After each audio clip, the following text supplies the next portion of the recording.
네, 여러분 안녕하십니까. 8월 17일 목요일 아침 매일 성경 묵상 함께 나누겠습니다. 오늘은 예레미야 22장으로 넘어가서 1절에서 9절까지 말씀인데요. 제가 앞부분을 읽어드립니다. 여호와께서 이와 같이 말씀하시되 너는 유다 왕의 집에 내려가서 거기에서 이 말을 선언하여 이르기를 다윗의 왕이 앉은 유다 왕이여 너와 내 신하와 이 문들로 들어오는 내 백성은 여호와의 말씀을 들을지니라. 여호와께서 이와 같이 말씀하시되 너희가 정의와 공의를 행하여 탈취당한 자를 압박하는 자의 손에서 건지고 이방인과 고아와 과부를 압제하거나 학대하지 말며 이곳에서 무죄한 피를 흘리지 말라. 아멘. 오늘 본문을 중심으로 해서 왕을 향해 설교하라, 왕을 향해 설교하라 라는 제목으로 말씀을 증거하겠습니다. 예나 지금이나 사람은 이 권력욕에 취해 있는 사람들이 있죠. 특별히 왕이라는 것은 주로 혈통적으로 자식에게 왕위를 물려줘서 자기 왕권을 빼앗기지 않도록 굉장히 신경을 쓰는 것을 보게 됩니다. 이스라엘도 마찬가지였습니다. 왕권을 잡고 있는 자들이 큰 세력을 형성해서 백성을 다스리게 되죠. 그리고 종교 지도자들이 거기에 야합해서 함께 종교와 정치가 일치된 이스라엘을 이끌어 나가면서 점점 더 하나님과 멀어지는 그런 관계성을 보여주게 되는 것이죠. 그럴 때 하나님은 예레미야를 통해 오늘은 왕이 앉은 자들에게 먼저 이 명령을 선포하라는 것이죠.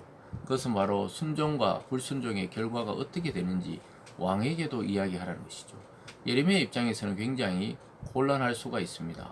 안 그래도 종교적으로 자기는 거짓 선지자다, 매국노다, 또 매도 맞고 갇히기도 하고 이런 상황에서 이제 정치의 최정점에 있는 왕에게 가서 하나님의 공의와 정의를 바르게 행하라고 이렇게 바른 소리를 해야 되는 것인데요.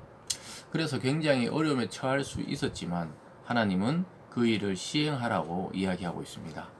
그래서 오늘 1절에서 5절까지가 그런 내용이죠. 아까 읽어드렸듯이 어떻게 하라 하냐면요. 3절 끝에 보면 압박하는 자의 손에서 건지라. 이방인과 고아와 과부를 압제하거나 학대하지 말라. 무죄한 피를 흘리지 말라. 그래서 여기서 보면은 정의와 공의를 행하라 이렇게 되어 있습니다. 하나님은 구약이나 또 신약의 사상에서 고아와 과부와 나그네를 잘 선대하라고 말씀하셨죠.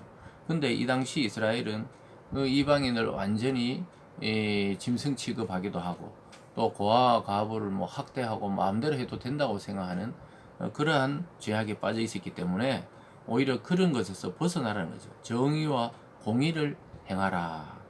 왕의 사명은 정의와 공의죠.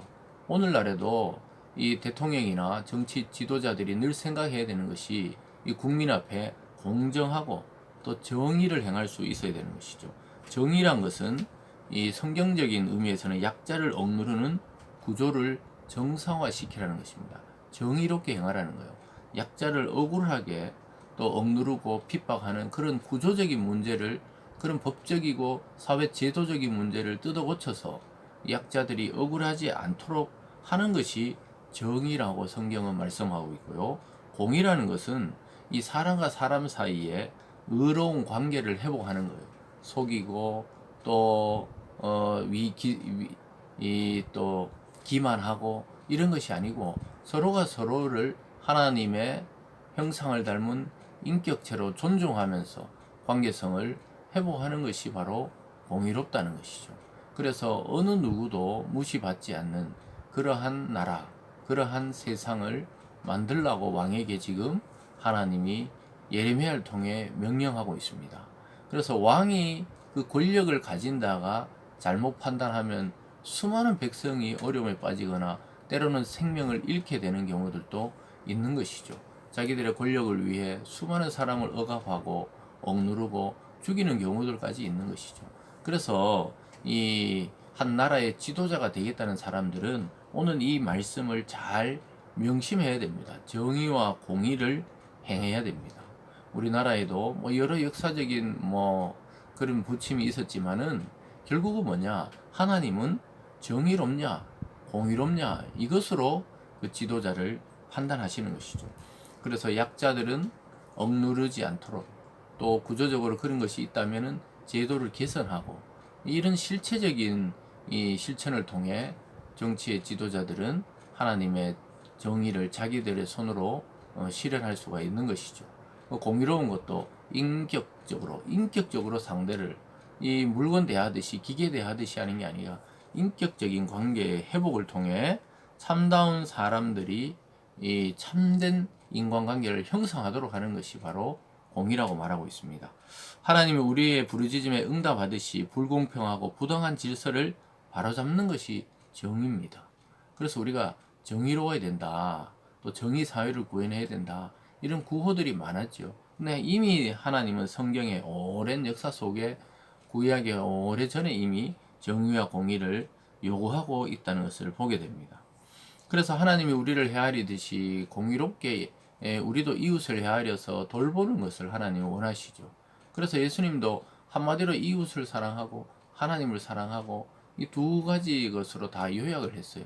하나님과 관계에서 그런 사랑의 관계로 그렇게 하듯이 우리 주위에 있는 사람들과의 관계 속에서도 사랑의 대상으로 바라보면서 그들을 인격적으로 대우하는 것이 공의로운 것이라고 이야기하고 있습니다.